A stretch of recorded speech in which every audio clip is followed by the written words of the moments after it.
Hey guys, and welcome back for round 3 of the special championship here in Cannes, joined by Lydia for this round.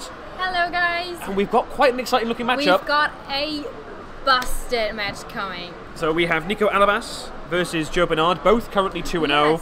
off to good starts. We have no idea what they're playing yet. But I'm very excited. I'm sure they will bring something spicy, like Nico would call it. Well, Nico says this and then tends to play really safe picks. Yeah. He really likes his Zoroark decks. Like he's like, oh, I'm going to bring the spice. I'm like, nah, he just brings Zoroark again. Well, it looks like we're just getting the deck list. So let's have a quick look, see what we have. I'm excited! So Joe is playing Zapdos, Jirachi, and Nico is not playing Zoroark. He's playing Malamar. So an interesting matchup. One of those matchups that we saw quite a lot last week. Yeah. The international championships in Melbourne, because And it the looks two like decks that they're match up almost really well, ready to start. work up really well. So hopefully we can cut to the game quickly, because I think they're more or less ready to start. So if we can have a quick look, we might be able to see their prize cards and stuff as well. Oh yeah, that would be great. Always interesting to see what's happening before we even get going. Now, And they're starting. they're underway. It's time to start the timer. So immediately we have a case of Jirachi in the active position. Nico probably already knows what's going to happen. He knows how these games play out. He knows that if there's a Jirachi, there's probably a Zapdos.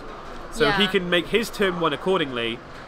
And we can now see the prize cards for everybody.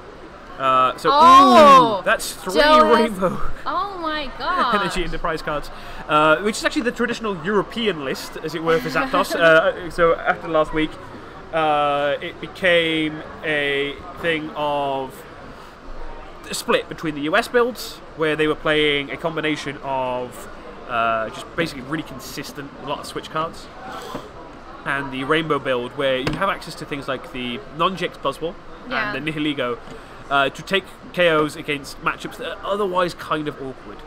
Yeah, very true. Nico gets basically the ideal start. He's got himself an energy on the flying flip Tapu Koko, which is an interesting inclusion in this list. Jirachi has an in-game play. Viridian Forest, extremely important card in these matchups, because you can just get energy into this card. And there comes the second energy. Just straight going to the like, I don't want where you want it to be. I need some more inkies, in case. I can understand him. Yeah, I would have done the same.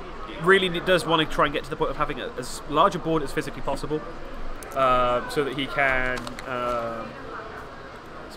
kind of work out what's going on. So he retreats his Tapu Koko now, so that he can get the Jirachi into the active position, start using the Stellar Wish ability, because he's looking to try and make sure he has access to supporters and other search cards for the next turn, so that he can keep up with it.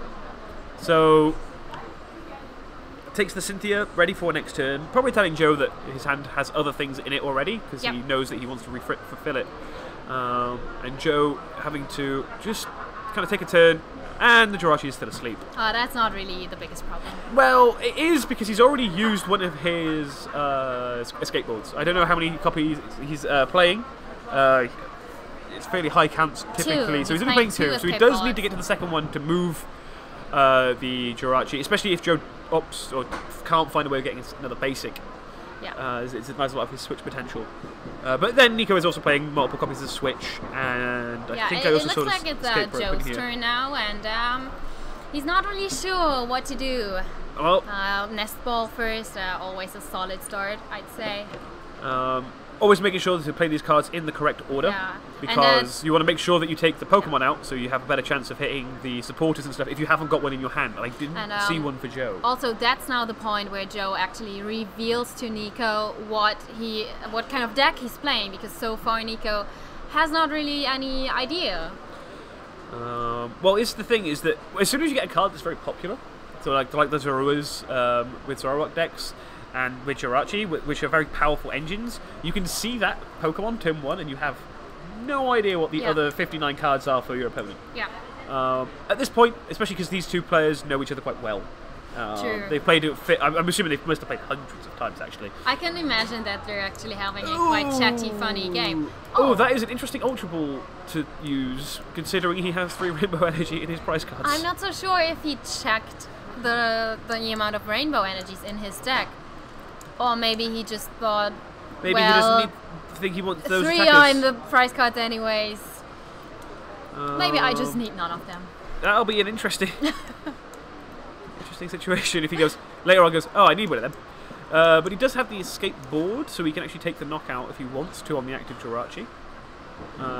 Escape board, because you have a lot of options, is a very difficult card to use. With Jirachi, it's a very difficult card to use properly, because you every turn have to see 5 cards. It's more than Trainer's Mail, and more than Trainer's Mail used to be able to do. You can also take supporters directly. So you have a lot of options available to you. Very and true. You always have to make sure you're choosing the right one to get as efficient set of searches as physically possible. Yep, I can see that. We see a Guzma, a no escape board Guzma, and he's going for the knockout on the Inkay with the escape board, which is way better than just KOing the Jirachi. Well, that must have hurt. It's going to be slightly disruptive because Nico now needs to find ways of charging things up, and has lost one of his options to try and get attackers online. He's playing the Giratina and the Nocturne Necrozmas, which in matchups where there are multiple Jirachis on the board, which Joe is going to have to be careful not to do now, can be a liability. Yeah. Because through a combination of the Ultra Necrozma GX attack, Photon Geyser, oh no, wait, that's his first attack, isn't it? So he's able to kind of do the spread damage to the Jirachis, Giratina to finish them off, and take multiple prize cards very quickly. Yeah, that sounds like the plan. And we see Nico shuffling his deck because he just played a Cynthia to get a fresh new hand of 6 cards, and probably looking for another basic energy, which he could also get with his Viridian Forest. So we might see a Strafe coming up next. I believe it's actually a flying flip Tapu Koko. Oh yeah, you're there very. are 2 different arts. You're very true. But well, yeah, he might consider going for the flying flip here, just because it puts the Zapdos under a lot of pressure with the weakness. It does 40 to the active. I mean, also the little Jirachi. And the Blitzel doesn't have that much. Yeah, HP I mean, either. we've seen that in the last round. Those flying flips, they add up. And unlike in the last round, I don't think Joe is playing a crazy amount of heal.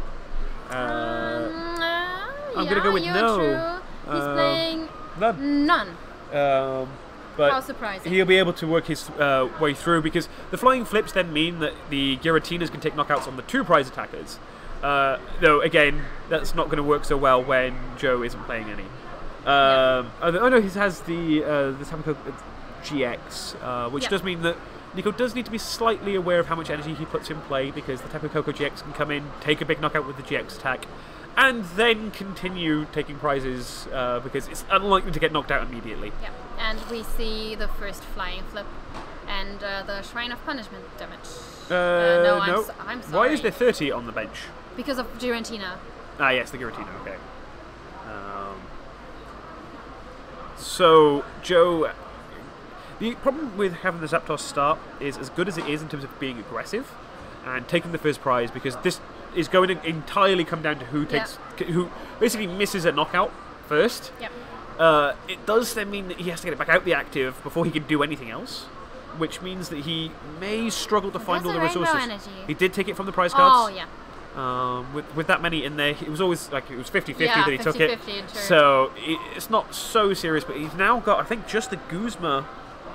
On the Jirachi, and I think he then has a Rescue Stretcher as his only card left in hand, which means that Nico can just quite happily promote. Then he can also hopefully find some more Malamars, so he can get some more energy down and just take knockouts and start taking knockouts. And Joe's hand is just not going to keep him in this game. Yeah, I mean, Joe must have known that there are no draw supporters in his prize cards. Like, Guzmas is something that you count when you look through your deck, so yeah, he must have known his odds.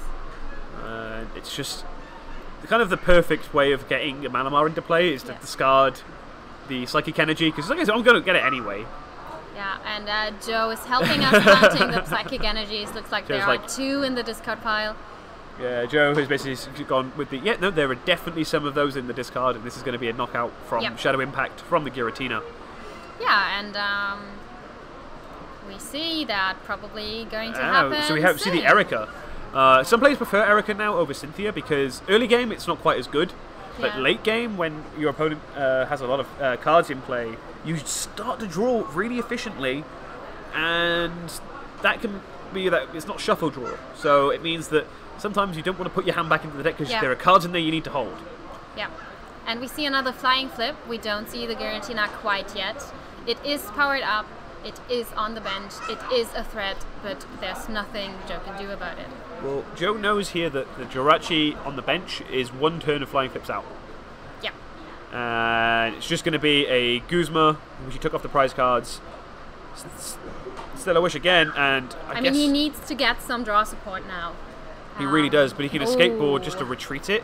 He can take a KO on this NK, but then I think he's really kind of running out of options. Yeah, and what he's going to draw into is another Rainbow Energy, which is also not really helping him to get anywhere soon. He's not in the best board position. Well, so he's drawing the cool thing with Nico's list, as pointed out by chat, is that you can actually kind of go for a really bizarre version of spread, using the Tapu Koko repeatedly, and then using the Ultra Necrozma later. That's actually surprisingly large amount of damage. And since he only has to reach 110 maximum against Joe's list, excluding the Tapu Koko GX, or 130 if there's a Buzzwole in play, it just seems very likely that he can just go, okay, right, cool, your whole board's gone. One turn, gone. And potentially win by bench. But Joe is now 3 prizes in the lead. That's going to change on this next turn, because Nico can take 2 prizes with the next flying flip. Yeah. And from there on, it's actually going to get more and more difficult for Joe to kind of take the knockout. Joe is just surviving by what he's top decking or drawing, and I don't know if you've ever watched. Really managed to do. If you ever watched one of Joe's streams, you know that he can top deck better than anybody. It's a skill that he trains extensively by streaming. It's always a case of, okay, cool, if I can top deck exactly. Oh, look, there's the card, I win. And this is something that Joe is very much known for. Whether this works so well in real life, I don't know. I've only ever seen him top deck properly on Peter's Geo. But there's 2 prize cards, and the Zapdos is also only 1 flying flip away, which leaves an awkward situation, because if he wants to use the other Zapdos this turn to take a knockout, he has to get that on the Tapu Koko, because otherwise the Tapu Koko just declares 1 flying flip against the one that's currently on the bench and KOs both Zapdos. Yeah. And that is game. He does have a stretcher in hand, so at least he can take a basic Pokemon, so he doesn't get benched out. At least he's going to survive this turn. He's again checking the discard pile for us. Thank you, Joe. No Psychic Energies in Nico's discard pile at the moment. Well, it's something that you see a lot of the players do. They want to make sure that there's a lot of information available to you when you're playing, of what's in your opponent's discard, what's on board, what have they already used. And it's worth double checking, especially against a deck like Malamar, where their discard pile is basically a free resource for them, with the energy acceleration, if they're playing the Mars Shadow GX like Nico is. Well, it is the full price turn. Energy. But if Nico can get another Giratina, well, the other Giratina is already in the discard, which means that Joe is in a position to, so he's able to go Giratina to the bench, knock out the active, take 2 more prize cards, and only has to take 2 prize cards left, which puts him in a very, very strong position. So he just promotes the bench Giratina. The Viridian Forest is stuck all day as well, which is really strong. True. Gives Nico basically a free, consistent way of thinning his deck of cards. He never wants to draw these energies. Very true. So here is the Giratina. Yeah, another Giratina. Goodbye. The other Zapdos is now up to 80 damage. And the attacking Giratina is going to KO the Buzzwole because it has weakness. And damage is enough anyways. And there is going to be another Giratina slowly being set on bench, perhaps. Nico's just considering. He's like, well, is it worth putting these energies here? I think he's going with the plan of, at least this means he can draw into energy, take the knockout the turn after. He doesn't even need to draw into it. He has the Viridian Forest. Yeah, good point. So you can actually see Joe with the attachment from hand going, good, yep, forgot you had that. And down to 2 prize cards apiece. And Interesting to Joe see. needs another basic Pokemon now. Yeah, it's interesting to see that these two decks are both single prizes, but look to kind of trade. Yep. But they're both racing through game one. Yep. Like neither of them has missed a turn. This is the level that we're at in this format where, but these decks are just extraordinarily consistent. Joe's hand looks really dead. And it's surprising to me that even though Joe had almost nothing to work with, he still managed to be even on prices with Nico, who had a setup. Yep. Though here he yeah. did just go Jirachi for... Oh, wait, no, there's still no draw supporters. I guess we'll just go to game 2. Yeah, that I hope we can see a better game 2. There was not much of a setup going on Joe's side. Yeah, Joe didn't bring yeah. his streaming luck with him in those top decks. But Never lucky. What we will see now is hopefully a solid game 2. Game 1 was pretty quick, so there's Yeah. a good chance we get through all 3 games in this series if we need to. Maybe we can have an interview and open another fortune cookie. Oh yeah, we need to be getting through those. Something that Lydia's been complaining about is that she bought a lot of those fortune cookies, and there's now just a massive box next to us that we have to get through today. Yeah, that's actually the small box. Like I bought 250 fortune cookies for a stream, and realized that I'm never going to eat 200 fortune cookies at home. So We'll get through them eventually. there they are. But now, obviously, this time Joe gets to go first, which is normally the default. You almost always say, right, I'm going first in a game, but with the fact that with Zapdos you can so consistently attack second, I'm not saying you still choose to go first because the extra cards you see. Yeah, and the extra energy attachment. And the extra attachment, but it's actually not so bad to go second because you still take a knockout. Oh, they remembered the price count. They're like, oh, yep, whoops. Oh, that's very nice. And There is the Zapdos. Yeah, but it's in the wrong position. You want that thing on the bench. True. Oh, Oh, he's just gonna play a load of cards. He's got a draw support this time. That's better than last game. yeah. Already off to a better start. More cards seen, turn 1. Oh wow! Like Joe is having a good time. You can actually see that he's relieved and happy to finally be allowed to play the game. He is one of the more emotive players to have Yeah. on screen. Of like, you can really see him go, oh great, or oh thank God for that, I've drawn all the cards I needed. Also playing the Zeb Striker lines so he can discard his hand, draw, Yeah. to keep going, because with the need to switch every turn, you have to find a way of switching every turn. Yeah. Which means you really do need to draw a surprisingly large amount of your deck to get anywhere. And we see Nico playing a nest ball. What might he be going for? I think an Inkay. Normally you're going to look for your NKs early on. He's just going to double check his prize cards as well. Yeah. The thing, these what's not, in his prize card? The Marshadow GX is prized. and I think that's a Giratina is the other Pokemon. There's a switch, a Lily, Viridian Forest, and an Energy.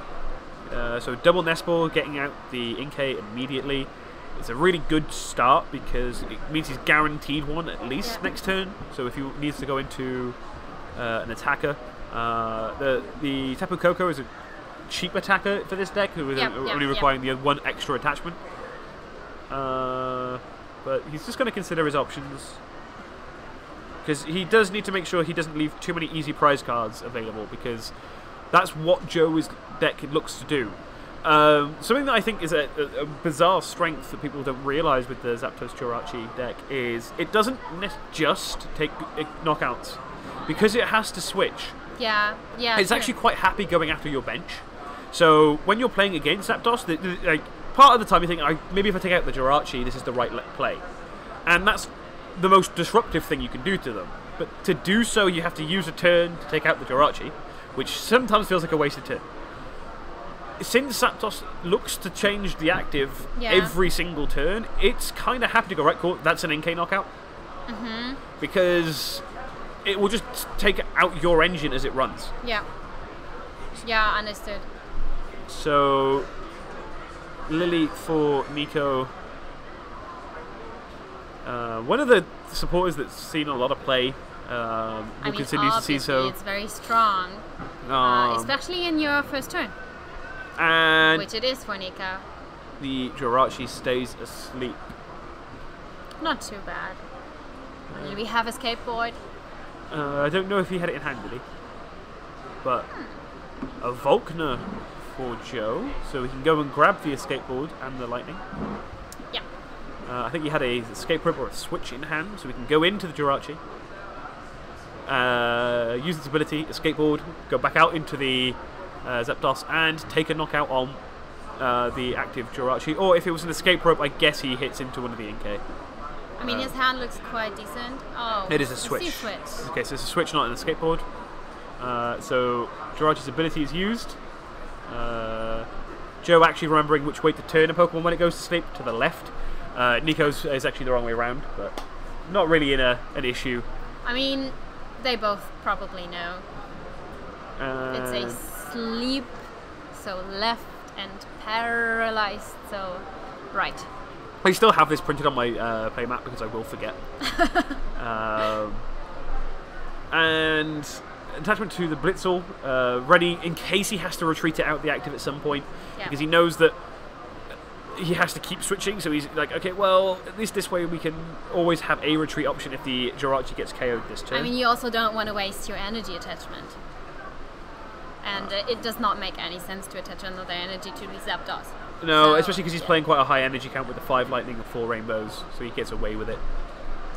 We see Viridian Forest in play now. Nico has the Tapu Lele as his active Pokemon, which makes sense because you don't want to lose your in case.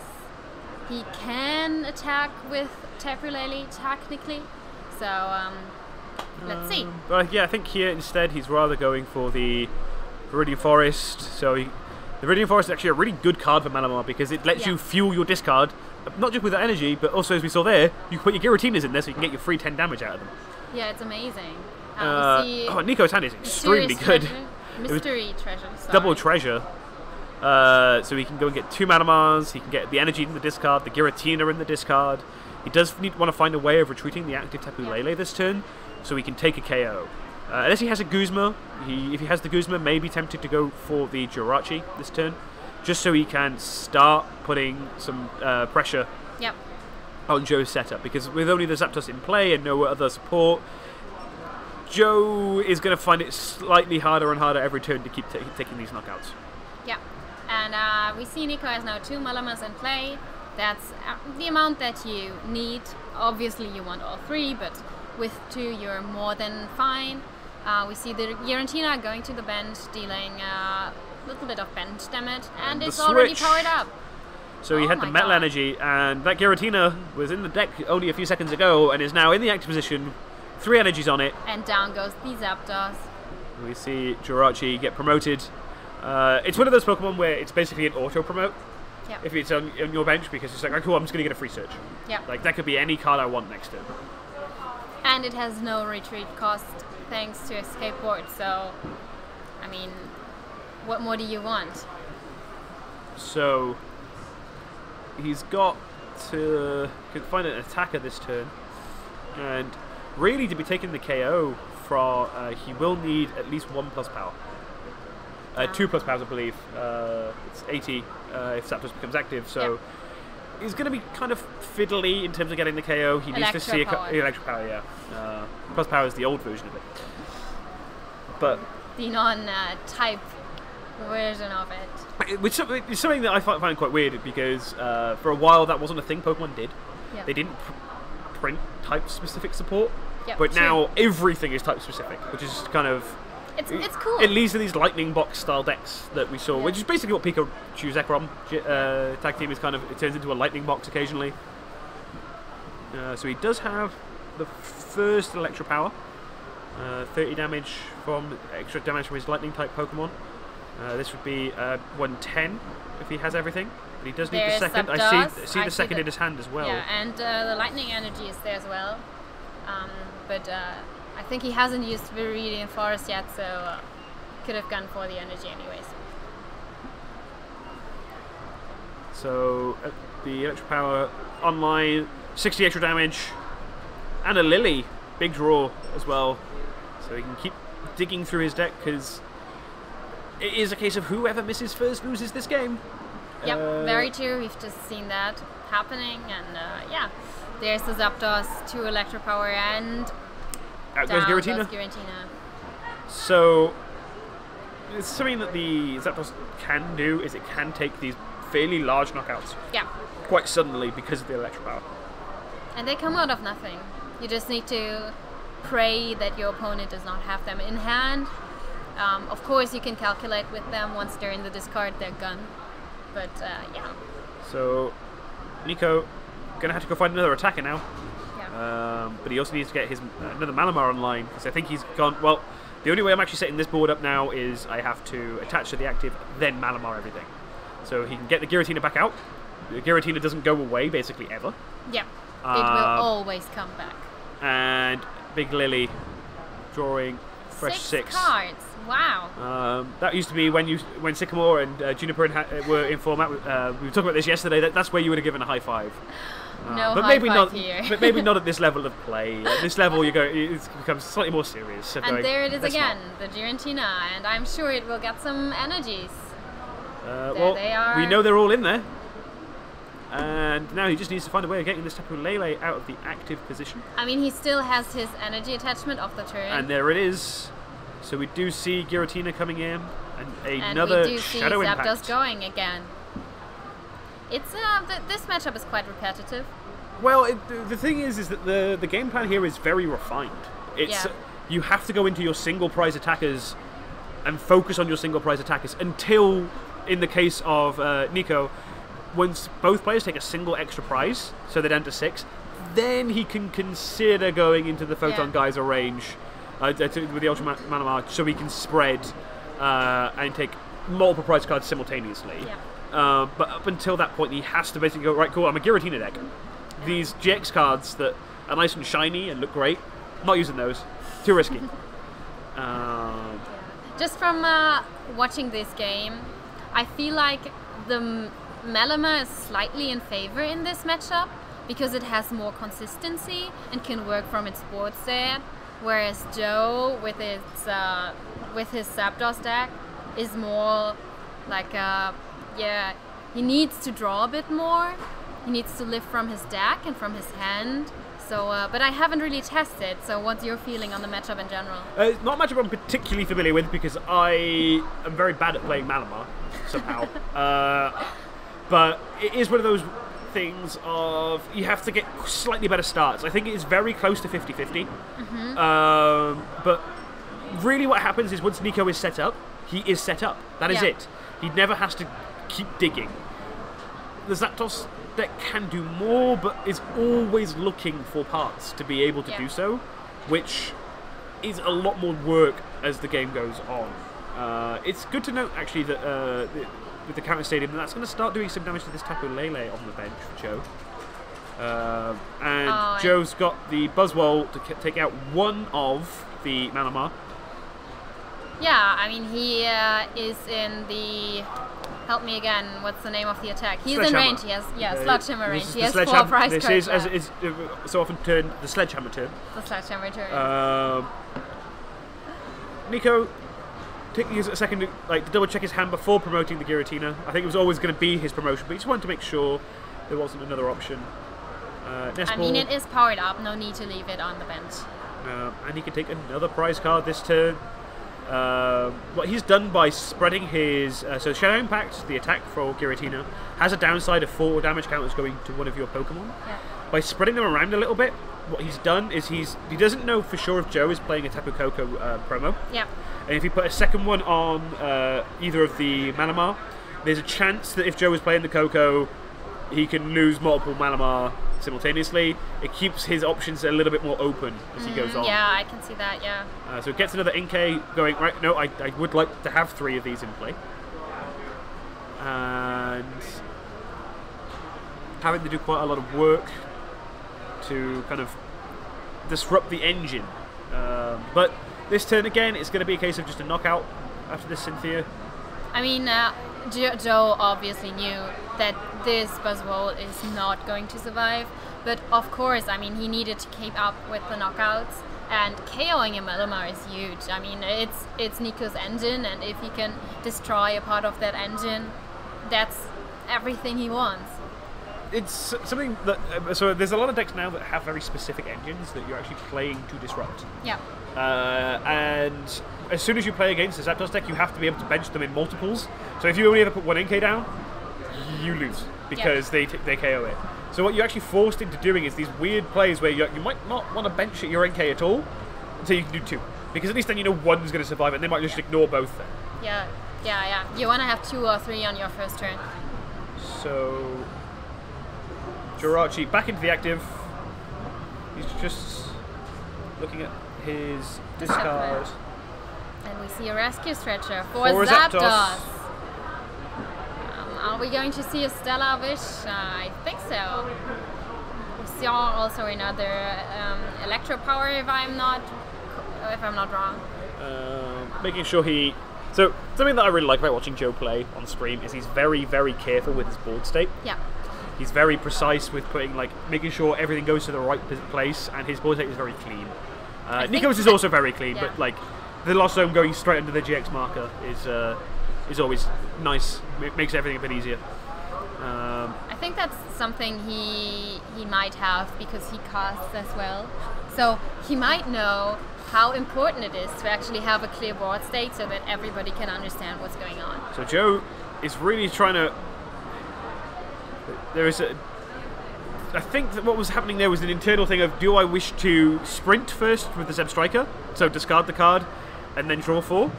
Or do I want to Stellar Wish first so I can find maybe just the one card I want? Yeah.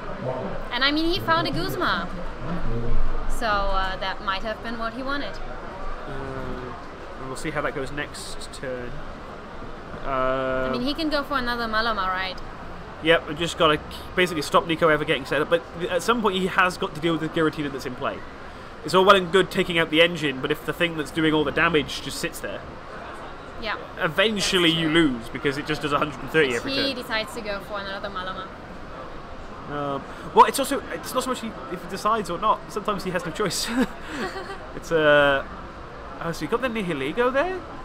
I can't quite tell. He's not really showing us his hand. So what you can do with this is, if your opponent has 2 prize cards left, for 2 energy you can copy one of your opponent's attacks. Yeah. Which can cause big problems for your opponent because they often have attacks that are pretty good. That's probably why you're using them. And I think there it is. And we also see the Prism Star, Tapu Koko. Another one of those cards that we just see in all the Lightning decks, as we see another Thunderous Assault from the Zapdos, taking out another Malamar for Nico. So now we do see that Nico is having to take his time to consider his promotion, which tells you he's probably got a Guzma. That tells Joe that there is a Guzma or an option to switch, because otherwise he either promotes and retreats, and the amount of time he is happening here is like, okay, right, he's got something to play. So we will see. Asking Joe how many cards he has in hand, checking Joe's discard pile. Yeah, this is very much a double check. There needs to be something going on. I think there was three Electro Powers in the discard as well. Yeah. He played 2 in the same turn, and then 1 Electro Power last turn, I think. So he played 1 in his very first turn. He did. So all Electro Powers are gone. So now he has a option to KO the active. He probably needs to get another attachment, or at least something like the free retreater. This would be a good turn to go into the Tapu Koko. Yeah, we see Ultra Ball probably going for a Malamar. So at least he has 2 of them. Joe again. Oh no, it goes for Tapu Koko. Which he wants, I think, more so because he knows his other Giratina is prized. Yeah. So if he wishes to keep attacking with the Giratina, having access to the free retreat means that he only needs 2 Malamar in play and the attachment from hand, which is much easier. In fact, I think he has no way of getting 3 Malamar and in play at any point now because he's used all of his rescue stretches. Yeah, true. So, just going right. Okay, definitely the Tapu Koko. And the attachment comes the energy from the Malamar. No, it was from his hand. Sorry. Yep. So this actually potentially from the Malamar as well. Could go for a flying flip here. Could go to kind of spread a lot of damage. The Zeb Striker can still retreat fairly easily though, so it is a risk. And we see the draw from the Lily. Nico has 6 hand cards now. And we see Malamar Energy. Okay, no, he does have the Stretcher. That's a really big card. And he decides to shuffle a few cards back into his deck. Well, it's the only way he'll ever get multiple, like the 3 Malamars that he really wants in play out. Now, he can never use the GX attack this game because they've now gone past the 6 prize cards remaining. Yep. But it means that he is entirely reliant on his Giratinas. And knowing full well that he doesn't want his Photon Geysers being used, he doesn't want the GX attack. So the alternate crossmate is no good. It can go away. Yeah, and you see it's a crucial turn for Nico. Like, he's really taking his time, making sure not to make any mistakes here, because he needs to be very precise now, manage his resources, make sure that he has everything in his deck that he needs to still be able to win. Get his board position back. And yeah, there comes the energy attachment from the Malamar. So it's a retreat. He retreats. And I guess we're going to see a flying flip. Flying flip, 40 now to the active. And putting the Jirachi and pretty close to knockout range, but providing Joe can find a way to switch, it looks very much like Joe can pull this game back to make the series 1-all.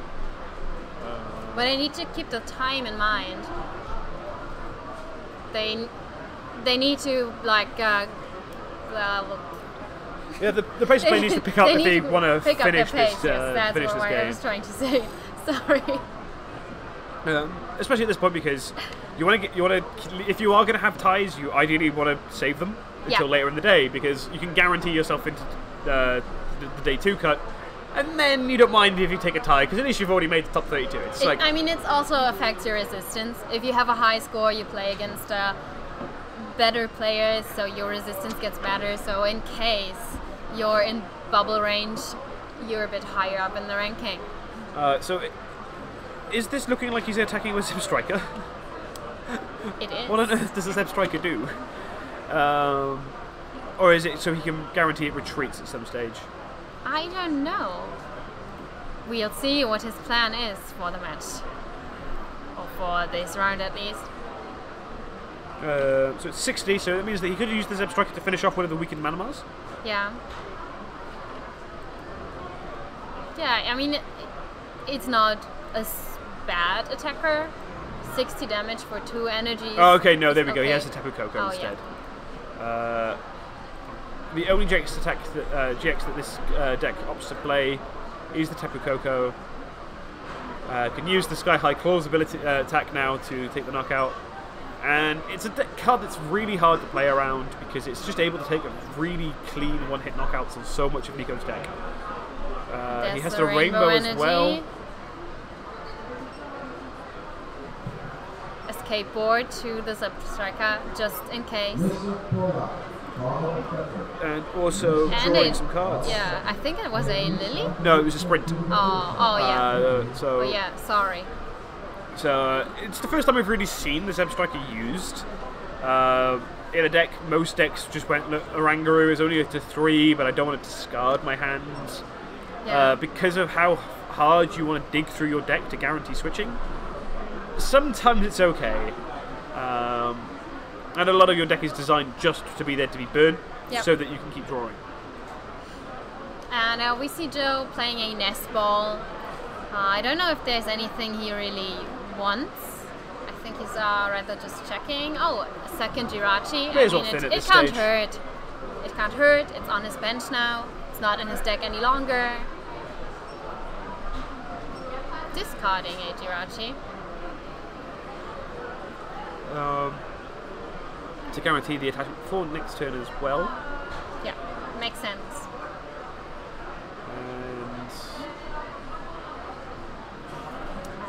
And a switch. Oh, that's into Jirachi. Well, he hasn't used his retreat for the turn. Yeah. So yeah, true. he can just see more cards and keep going through the deck. He's So probably shrine? saving I think. Oh, he's going for. Well, he already has his attachments, so what he can do here is he can, with the shrine, it starts putting that Tapu Lele very close to knockout range. Yeah, If there's it many also energy in hurts play at all, Nico Tapu because Thunder will there's take nothing. take the knockout. It also hurts Nico because there's not a lot going on his in his hand and in his deck, and not having that Viridian Forest anymore could hurt. And another Jirachi promoted. So Joe's basically alright. I'm going to have a look at my whole deck this turn. So that means he needs to have another switching option in hand. He Otherwise probably we're not already going has to see it. an attack. I mean, with the 3 skateboards, the escape ropes, the switches, 4 total copies of those, he's very likely to keep He played a moving through. supporter card already, right? Yes. Okay, so Guzma is not a valid switching option anymore. Wait, did he? He searched Guzma. He searched Guzma, so I'm guessing that means he hasn't put supported, so he can Guzma now. Joe has said that on stream, sometimes he makes very greedy plays deliberately for entertainment purposes, but that's when he's streaming on PTCGO. I don't think you want to do that round 2. I understand that. It's funny if you can High roll your way your through, luck, right? get your viewers hyped, but that's nothing what you want to do in a real tournament. When you're playing for championship points and prizes. Just goes for the slip flip instead. So we're not seeing an attack now, this turn, from Joe. Well, he knows he has to take 2 prize cards, and knows that realistically speaking, there's not a lot Nico can do to stop him. Like, this turn for Nico is not really going to get him anywhere. He can get the 2 energy attachments onto the Giratina, but that just makes it really easy for the Tapu Koko to finish off. Yeah. With the GX attack. So instead, it just starts off with the Acrobike, starting to see some more cards. I mean, you have to start at some point. So, how, if you're Nico, are you looking to win this game? He can flying flip here, puts the Jirachis, so the 1 Jirachi on the bench, very close to the knockout. That's kind of it. It doesn't really help too much. He'd rather, if he could, hit into the Zapdos, or if he can find a way of hitting some damage on the Tapu Koko, because he can take 2 prize cards at once that way. It's probably more what he wants to do. Yeah, I mean, we saw a Giratina going to the... No. Like, he could move a Giratina to the bench, put some damage at least. Now we see the Ultra Macrozma. So, double Psychic, the Metal, the Guzma. Oh. And because of the 10 damage already on it... That's a knockout. That's a knockout. That was a huge turn for Nico. Really well spotted as a way of taking the knockout. It does mean that Rainbow Energy attachment from Joe onto the Tapu Koko looks incredibly greedy. Of going, look, I want to get the Tapu Thunder GX to do as much damage as possible, but I've been punished by that 10 extra damage. Turns out, quite big. That must have hurt a lot. Like, Joe put a lot of effort into his last turn, and now all the work he's done just vanished. So, Joe's going, right, how bad is it? How many Guzmas? Something I always dislike when players do personally is when they're counting cards in their opponent's discard pile, they move them. Yeah. Because it tells your opponent what you're counting. Yeah, but I mean, at that point, it must be clear to Nico that Joe's counting. Sure, but it's still a Guzmas. case of like, well, as soon as that's the case, like, okay, right, they want to double check this, they're double checking this, okay. He's also double checking energies. It also tells you a lot about what's in their hand. And in their mind. Yeah, and like, even if they're trying to play for particular outs, knowing what their outs could be because it's in their hand means that you can at least start thinking of how you want to play around it instead. And I think what's Joe trying to do now is just stall a couple of turns out. Hope for Nico's dead draw. But what he doesn't know is there are 3 copies of Switch. Nico plays skateboards. 3 copies of Guzma, 3 copies of Switch, 1, and then 2 escape boards. And that's a lot of switching. Escape rope, no. So those are his switching options. Also no Acerola or something like that. So Joe's Cynthiaing, got the extra attachment in on the Zapdos, which is always bizarre to see, but it's clearly going, right, I have to thin. I only ever win this if I can thin the deck and hit exactly what I need now. Never mind the fact that I don't need double attachment to this Zapdos right now.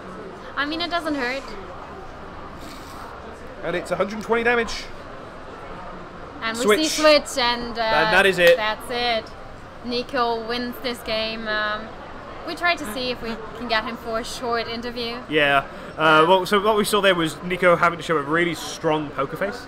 Yes. Because he could see Joe was checking his outs, and he was just had to completely stonewall the kind of reaction, because you don't want your opponent to know you've got it in hand, because then they'll play differently. Of course not. So he just has to sit there going, nope, I'm totally not holding it, and it's something that Nico's very good at. Yeah. Nico is very good at kind of hiding his reaction, and which is always surprising to me if you know Nico personally. yeah, when you actually have a chat with Nico, he's quite his opinions on things, like, and if he enjoys something or not, or like if he's like whatever, you can tell. But when he's playing, he's completely stone-faced. He's going, I'm not holding a switch. I'm just not. I don't have game in hand. It's fine. There are those kinds of friends who tell you you look good. However, Nico you will look, tell you. even if you had the worst day and you don't look fine at all, but Nico will be like, nope. No, you look terrible today. I mean, that's what people were telling me yesterday. But no, so hopefully we'll have a very short break, and Nico will be joining us hopefully for an interview very shortly. So I mean, I'm sure he's happy to get his fortune cookie soon. Yeah, Nico does like a snack, anywhere. so.